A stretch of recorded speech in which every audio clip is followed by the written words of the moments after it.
본문 말씀 보겠습니다. 호세아서 6장 1절부터 3절까지 말씀입니다. 호세아서 6장 1절부터 3절까지의 말씀입니다.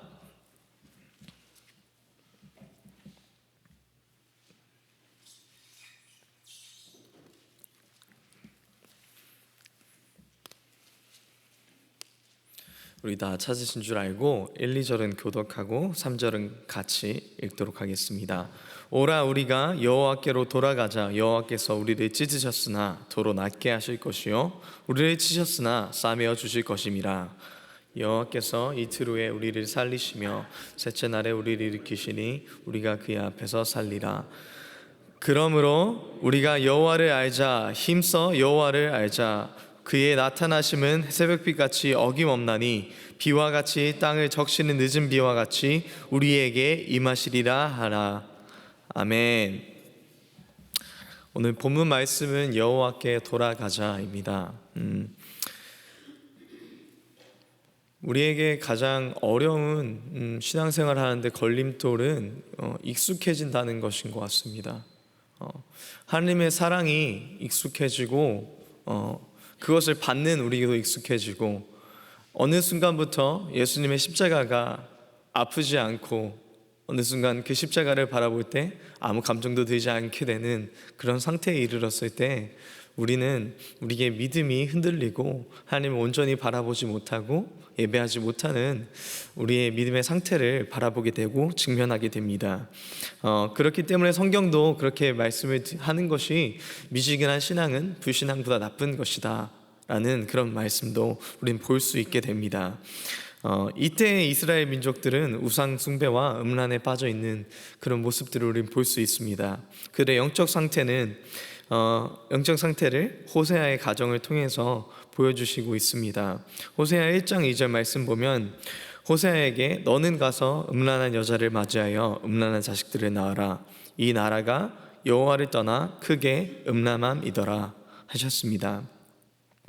호세아는 음란한 여자 고멜을 아내를 삼아 고멜이 외도하고 그 아내를 찾으러 가고 사랑으로 품으면서 하나님의 마음을 이해하게 되었습니다. 그리고 그 마음을 다해서 이스라엘 민족을 품으며 그들을 기도하고 하나님의 심판의 메시지와 회복의 메시지를 선포하는 호세아의 모습을 우리는 볼 수 있습니다.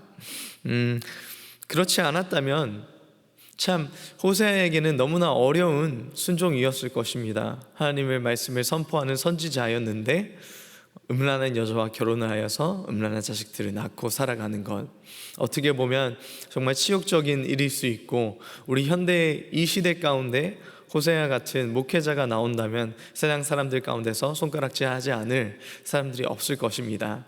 그런 순종으로 나아가는 그 호세아는 하나님의 마음을 더욱더 이해하게 되는 그런 선지자, 그리고 그 하나님의 사랑을 온전히 품게 되는 그런 선지자가 되게 되는 것을 우리는 말씀을 통해서 보고 있습니다.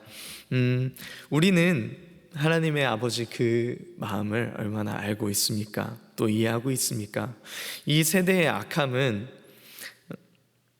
이 시대의 세상의 악함과 별다를 바가 없다고 저는 생각을 합니다.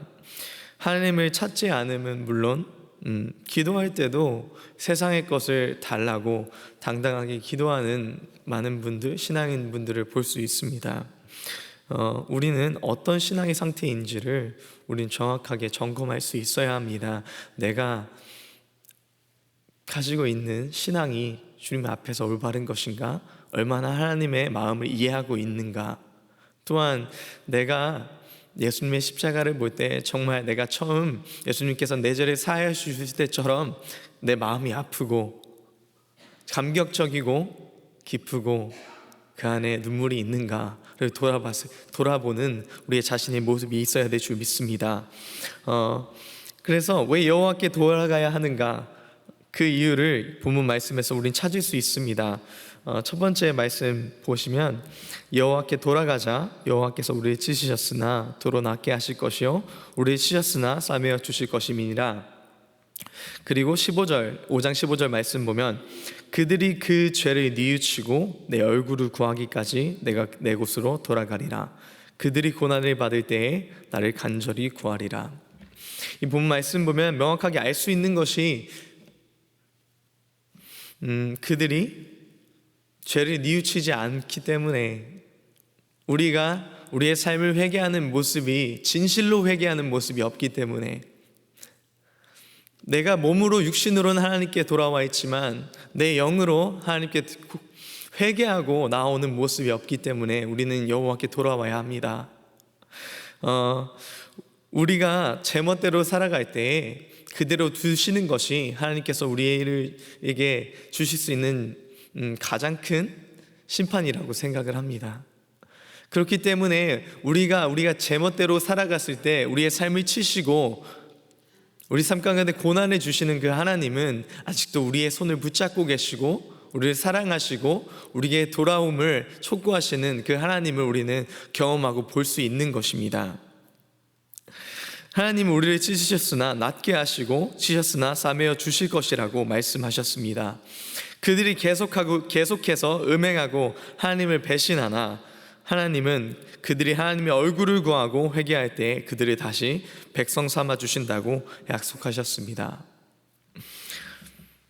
그들이 그 당시에 우상을 섬겼던 이유, 그것은 그들이 우상을 섬기는 것이 나쁜 것임을 몰랐기 때문이 아니라 세상성 가치를 하나님께서 주시는 천국의 가치보다 더 중요시 여겼기 때문입니다.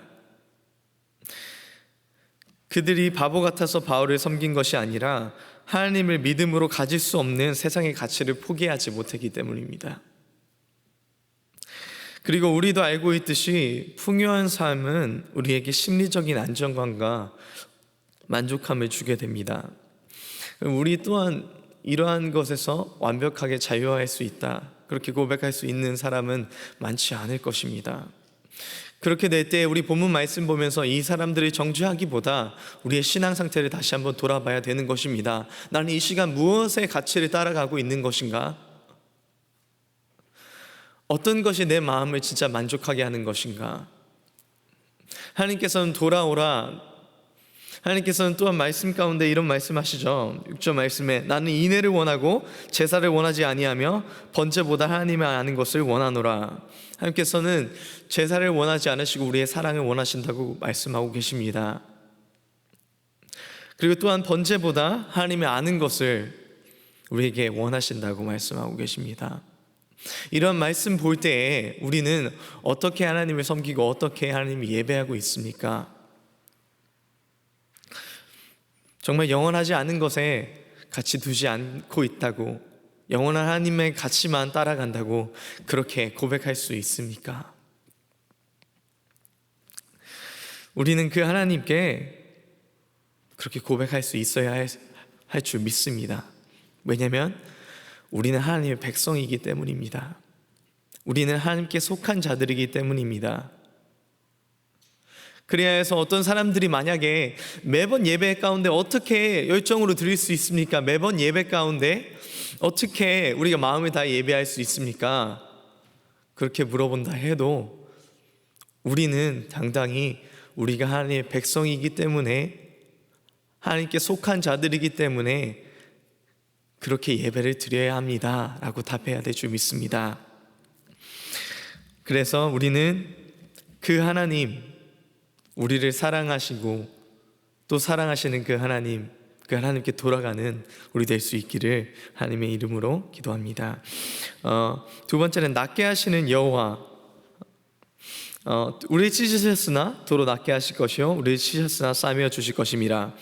5장 13절 말씀 보면 에브라임이 자기의 병을 깨달으며 유다가 자기의 상처를 깨달았고 에브라임은 아수르로 가서 야레방에게 사람을 보내었으나 그가 능히 너희를 고치지 못하겠고 너희의 상처를 낫게 하지 못하리라. 우리가 여호와께 돌아가야 되는 이유는 우리를 낫게 해주시는 분이 오직 여호와이시기 때문입니다. 영적인 병든 우리는 하나님 외에 나를 치료해 줄 대상이 없기 때문입니다. 우리가 무엇을 의지하는가 다시 한번 돌아봐야 하는데요, 우리는 다 가져도 공허함을 가질 수밖에 없습니다. 우리의 공허함은 하나님만이, 예수 그리스도만이 채워줄 수 있기 때문입니다. 모든 문제의 근원은 하나님을 떠남으로부터 있다고 본문 말씀 우리에게 알려주고 있습니다. 요즘 세대에 너무나 그런 문제들이 많죠. 건강한 가정도 많이 없고 이혼 가정도 많고요. 불륜이나 이런 것들도 뭐 흔치 않게 볼 수 있고요. 건강한 가정 또한 많이 볼 수 없습니다. 또한 건강한 가정의 예를 들어드리면 그냥 가정 가운데서 신앙적인 대화가 오가거나 하나님에 대해서 얘기하고 은혜 주신 것 서로 나누고 하는 모습들이 가정 가운데 찾기가 정말 어렵다는 것입니다. 지금 우리가 사는 이 시대는 믿음을 구하는 것이 이상한 시대, 믿음으로 살아가는 사람들이 이상한 사람들이 되어가는 시대입니다. 그 사람들을 어리석다고 생각하는 이 시대를 우리는 살아가고 있습니다. 세상의 가치로 살아가고 그것을 구하면 우리는 결국 영적인 병에서 나음을 받을 수 없고 결국 죽게 될 것입니다. 그렇기 때문에 우리는 우리를 낫게 해주시는 그 여호와를 구해야 할 줄 믿습니다. 몇 주 동안 부끄러운 참 고백이지만 간증이지만 참 마음이 좀 다운되고 힘들었던 몇 주간을 보낸 적이 있습니다. 하면서 찬양을 하는데도 왜 이렇게 부끄러울까, 마음이 왜 이렇게 하나님을 온전히 바라보지 못할까.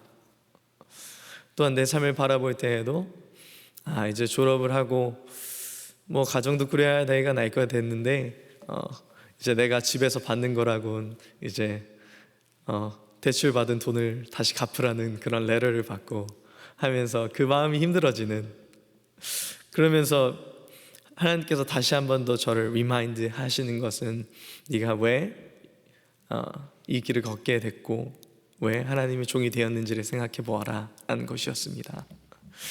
절대 이 세상의 가치를 따르기 위하여서 된 것이 아니었는데 사역자님들은 부끄럽게도 그런 것들을 마주하고 다시 한 번 더 생각하게 되더라고요. 현실에 살아가니까 당연히 그런 것을 생각해야 돼 라는 세상에 반박하지 못하는 나의 모습을 발견하게 되고 있더라고요. 근데 그러나 그것은 정말 신앙인의 모습이 아닌 줄 믿습니다. 우리가 바보같이 보여도 영원한 가치를 따라가는 삶이 우리의 최고의 가치를 여기고 살아가야 될 줄 믿습니다. 영원한 생명을 잃어버리면 안 되는 것이지 않습니까? 우리는 영원하지 않은 것을 따라가다가 그것을 잃어버린다면 그것이 얼마나 마음 아프고 그것이 얼마나 비통한 일입니까? 어제 성경 공부를 이제 청년부랑 하는데 한 명의 청년이 나와서 같이 1대1로 성경 공부를 했는데 그 시간이 너무나 귀하고 그 시간이 너무나 행복하더라고요. 그러면서 다시 한번 느끼는 것이 참 감사하다. 사람이 몇 명이 있건 그게 중요한 것이 아니라 하나님 말씀 나누고 교제할 수 있는 시간이 있어서 너무나 감사하다. 그것이 내가 세상에서 줄 수 있는 어떤 기쁨과 바꾸지 않을 그런 기쁨을 어제 또 느낄 수 있어서 참 하나님께 감사했습니다. 우리는 그 하나님 고백하고 그 하나님과 교제하면서 나아가는 신앙인들이 될 수 있기 원합니다. 만약에 우리가 지금 마음이 어렵다면 저같이 그렇게 부족한 신앙 때문에 또 흔들리고 있고 만약에 그것 때문에 어려움을 직면하고 있다면 우리를 낫게 하시는 그 여호와 하나님, 그 하나님 붙잡고 나아가는 우리 될 수 있기를 하나님의 이름으로 축원합니다. 마지막으로는 우리를 일으키시는 여호와이시기 때문입니다.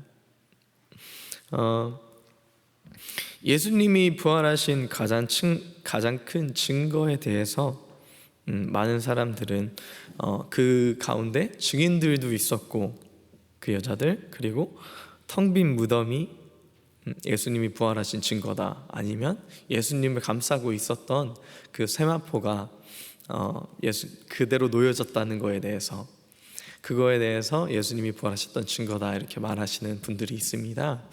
근데 예수님이 부활하셨다는 이유, 증거, 또한 예수님 안에 구원이 있다는 증거는 그 제자들의 삶의 변화라고 저는 생각을 합니다. 어떻게 내가 확신할 수 없는 것에 나의 목숨을 걸 수 있겠습니까? 그 제자들은 삶을 바라봤을 때 이전에 그 제자들의 삶은 참 인간적인 모습들도 참 많았습니다. 예수님을 부인하는 모습, 그 죽음을 두려워하는 모습들, 그런 모습들을 우리는 볼 수 있었는데 그들이 부활하신 예수님을 경험하게 되었을 때에는 전혀 그렇지 않았습니다. 확신이 있었습니다. 죽음을 두려워하지 않는 그 확신이 그들의 삶 가운데 있었습니다. 우리가 하나님을 믿는 사람이라는 증거 또한 동일합니다. 우리 안에 성령이 드러나야 그것이 우리의 증거가 되고 그것이 우리가 복음을 전하는 길인 줄 믿습니다. 지식을 전하는 것이 아니라 나의 삶에서 드러나는 예수님의 인격, 예수님의 말씀, 예수님의 성품, 그것들이 우리의 삶의 증거고 그것들이 우리의 신앙입니다. 내가 아무로 지식적으로 뛰어나도 그것을 알기만 하고 행하지 않으면 아무 소용이 없듯이 우리는 말씀을 듣는 자가 아니라 행하는 자가 되어야 될 줄 믿습니다. 당대 최고의 지식을 가진 바울은 그리스도를 아는 것이 최고의 지식이다라고 고백했습니다. 그리고 그 외에 다른 것들은 다 배설물로 여긴다고 고백했습니다. 이 고백, 바울의 고백처럼 우리에게 예수님보다 귀한 것이 있습니까? 예수님보다 귀한 것은 없어야 할 줄 믿습니다. 천국보다 귀한 가치는 우리 삶 가운데 없어야 할 줄 믿습니다. 그래야 해서 그것들을 붙잡지 않고 세상에서는 계속해서 우리에게 말할 것입니다. 거기 별로 가치 없어. 영원한 삶, 거기 없을지도 모르는 것들, 그런 것에 가치 없어. 그렇게 말하는 세상에게 당당히 선포할 수 있기 원합니다. 영원한 가치가 천국에 있고 영원한 가치가 예수 그리스도 안에 있음을 말입니다. 말씀을 마무리하면서 여호와를 힘써 알자. 3절 말씀, 그러므로 여호와를 알자. 여호와를 힘써 알자. 그의 나타나심 새벽비같이 어김없나니 비와 같이 땅을 적시는 늦은 비와 같이 우리에게 임하시리라 하니라. 여기서 여호와를 힘써 알자는 것은 지식뿐만 아니라 관계를 이어나가시는 것입니다. 내가 누군가를 안다고 했을 때 그 사람 키가 이 정도 되고 성격은 이러이러하고 그런 것으로 그 사람을 완전히 안다고 확신할 수 없지 않습니까? 그 사람들과 최소한 듣는 것뿐만 아니라 내가 그 사람과 교제하고 그 사람들과 관계를 맺고 그래야 내가 그 사람을 안다고 말할 수 있는 것 아닙니까? 그렇다면 우리가 하나님을 아는 것 또한 본문 말씀을 비춰서 바라봤을 때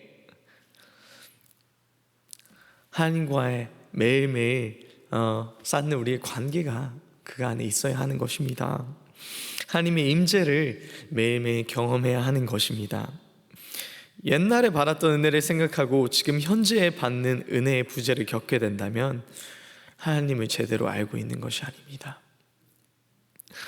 다시 한번 말씀드리는 9절 말씀 한번 읽어드리겠습니다. 나는 인애를 원하고 제사를 원하지 아니하며 번제보다 하나님 아는 것을 원하노라. 에브라임아, 내가 내게 어떻게 하랴? 유다야, 내가 내게 어떻게 하랴? 너희의 인애가 아침 구름이나 쉬 없어지는 이슬 같도다. 이 구절 공동 번역으로 읽으면 더 마음에 와닿는 것 같습니다. 그러나 에브라임아, 너를 어떻게 하면 좋겠느냐? 유다야, 너를 어떻게 하면 좋겠느냐? 너의 사랑은 아침 안개 같구나. 덧없이 사라지는 이슬 같구나. 하나님은 이스라엘 백성들이 하나님만을 사랑하고 섬기며 살기를 원하셨지만 이스라엘 백성들의 사랑은 이미 하나님으로부터 멀어졌음을 우리 본 말씀에서 보게 됩니다. 하나님은 신실하게 그 사랑을 계속해서 우리에게 보여주셨습니다. 그리고 신실하게 오늘도 우리를 사랑하고 계십니다. 우리의 사랑은 일시적일 수도 있고 우리 사랑은 흔들릴 수 있습니다. 왜냐하면 저희는 완전하지 않으니까요. 그렇지만 그 하나님께 돌아야 함은 분명한 것입니다.